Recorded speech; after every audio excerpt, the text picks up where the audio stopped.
السلام علیکم جی۔ اچھا، آج اب بات کرتے ہیں کہ جو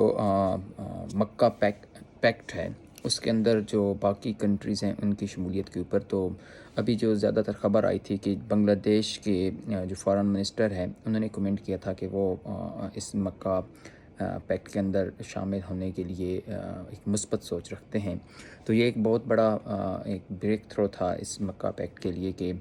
بنگلہ دیش جس کی تقریباً 85% جو ٹریڈ ہے وہ انڈیا کے تھرو روٹ ہوتی ہے، اور بہت حد تک اس کی بہت سا جو کنٹری کے اندر جتنی بھی سوشل روٹس ہیں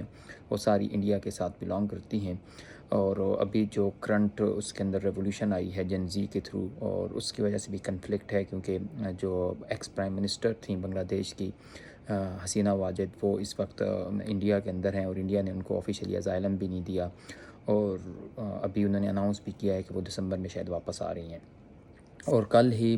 جو ہے وہاں عوامی لیگ کی ایک لیڈر شمیم جو ان کے سیکنڈ لیڈر تھے وہ بھی منظر عام پر آئے ہیں، اور انہوں نے کہا کہ جی ہم نے وہاں بنگلہ دیش کے اندر جو گورنمنٹ جماعت اسلامی کی گورنمنٹ کو یا رستہ روکنے کے لیے ہم نے بی این پی کو ووٹ دیے۔ تو 85 سیٹ جو بی این پی نے ایکسٹرا لی ہوئی ہیں وہ بیسیکلی عوامی لیگ نے بی این پی کو دی ہیں، تاکہ بی این پی جو ہے وہ عوامی لیگ کے لیے رستہ ہموار کرے۔ اور جو بی این پی کی گورنمنٹ ہے جن کے خالدہ ضیاء کے بیٹے طارق جس وقت پرائم منسٹر ہیں، وہ اپنے سسٹمیٹک بہت ساری چیزوں کو دوبارہ چینج کر کے عوامی لیگ کو سپورٹ کرتے جا رہے ہیں۔ تو اس لیے یہ چیز ایک بڑی انیوژول سی تھی، اور پاکستان کے بھی کیونکہ بنگلہ دیش کے ساتھ تعلقات حسینہ واجد کے دور میں بہت اچھے نہیں رہے، تو یہ ایک سڈن بریک تھرو تھا سیکیورٹی کے اندر کہ جی اگر بنگلہ دیش جو ہے وہ اس مکہ پیکٹ کو جوائن کرتا ہے۔ انڈیا نے اس کے اوپر تھوڑا سا محتاط رویہ دیا، لیکن جو انٹرنل بھی ڈفرینٹ یا سیکیورٹی کے انٹلیکچوئلز ہیں ایشیا پیسفک کے اندر، ان کا یہ نظریہ ہے کہ بیسیکلی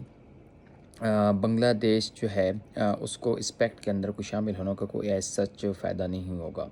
کیونکہ جتنی بھی ایک تو یہ ہے کہ اس پیکٹ کے اندر ڈفرینٹ چیزیں ہیں جس کے اوپر بہت زیادہ ایکسپینس کرنے پڑتے ہیں، اور جو بنگلہ دیش کے لیے سازگار نہیں ہے، اور دوسرا یہ ہے کہ بنگلہ دیش جغرافیکلی بہت زیادہ دور ہے ان ممالک سے، تو ایک کولیکٹیو سیلف ڈیفینس بھی ایک ایشو ہے۔ اور دوسرا یہ ہے کیونکہ پاکستان چائنا کے ساتھ آلریڈی بہت اچھا پارٹنرشپ کے اندر ہے، تو بنگلہ دیش زیادہ اس چیز کے لیے کہ بجائے اس کے کہ وہ مکہ پیکٹ کی طرف جائے، وہ چائنا کے ساتھ اپنے ریلیشن کو بہتر بنانے کی کوشش کرے گا۔ اور حالیہ جو اس نے چائنا کے ساتھ ڈفرینٹ ایگریمنٹ کیے ہیں، وہ بھی جو آپ ایگریمنٹس کو آپ ڈیٹیل میں دیکھیں تو وہ یک طرفہ معاہدے ہیں، اس کے اندر کوئی بنگلہ دیش کو اتنا زیادہ ایڈوانٹیج نہیں ہے، صرف چائنا کو ہے، لیکن پھر بھی بنگلہ دیش نے وہ سارے ایگریمنٹ جو ہے چائنا کے ساتھ کیے ہیں تاکہ جو ہے انڈیا کا کچھ نہ کچھ انفلوئنس اس کے اوپر کم ہو سکے۔ لیکن ابھی تک بنگلہ دیش کے اس کی مکہ پیکٹ کے اندر شامل ہوگا، میرا نہیں خیال کہ اس کے اندر ابھی سے وہ اس کے اندر شامل ہونے کے لیے کوئی باضابطہ کوشش کریں گے، کیونکہ انٹل ایک ہی چیز ہو سکتی ہے کہ جو ان کے لیے اٹریکٹیو فیکٹر یہ ہو سکتا ہے کہ جس طرح پاکستان کے بہت سارے لوگ سعودی عرب کے اندر کام کرتے ہیں، تو اس طرح بہت سارے بنگالی بھی سعودی عرب کے اندر کام کرتے ہیں۔ اگر اس مکہ پیکٹ کے نتیجے میں سعودی عرب کچھ اسپیشل ایک کوٹا مقرر کرتا ہے کہ جی انڈینز کے مقابلے میں سپوز بنگالیوں کو اگر زیادہ انفلیکس کیا جائے تو پھر ایک وہ اٹریکٹیو چیز ہے، لیکن اس کی بیہاف پر صرف اتنے بڑا سیکیورٹی چیلنج، کیونکہ جب وہ مکہ پیکٹ کے اندر شامل ہوں گے تو انڈیا کا اس کے اوپر بھی ریئیکشن بھی آئے گا، اور بنگلہ دیش جو ہے وہ ابھی بہت زیادہ اس کا سیکیورٹی سچویشن ولنریبل ہے اس پیکٹ میں جانے کے لیے۔ ہاں، جو آنے والے دنوں میں ایک اہم چیز وہ یہ ہو سکتی ہے کہ ملیشیا جو ہے ان کے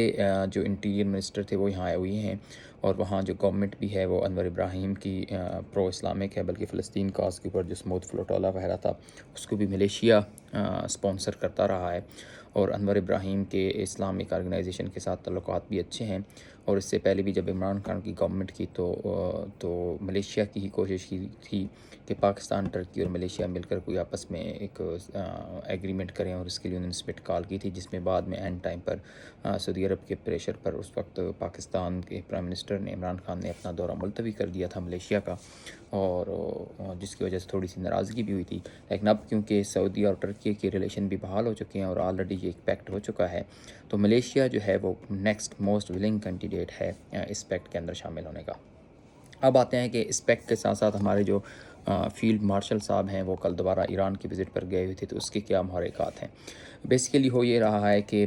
کیونکہ ایران کے اوپر دن بدن پریشر انٹرنیشنل بڑھتا جا رہا ہے، اور خاص کر بھی امریکہ نے اس کے اوپر نئی اکنامک سینکشنز کا اعلان کیا ہے، اور ان سینکشن کے نتیجے میں یہ ہوگا کہ کوئی بھی کنٹری جو ایران کی کسی بھی ایئر لائن کو یا اس کی جو سیکیورٹی یا فنانشل سسٹم کو یا جو ان کی شپنگ کی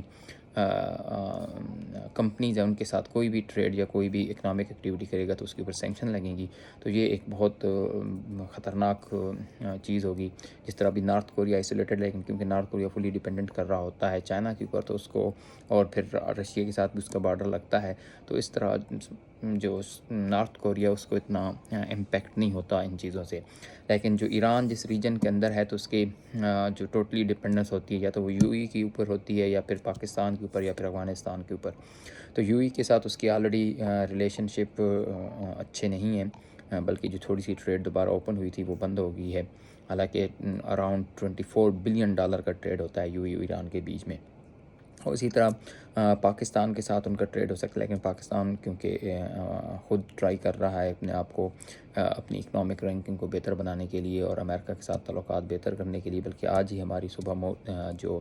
فائنینشیل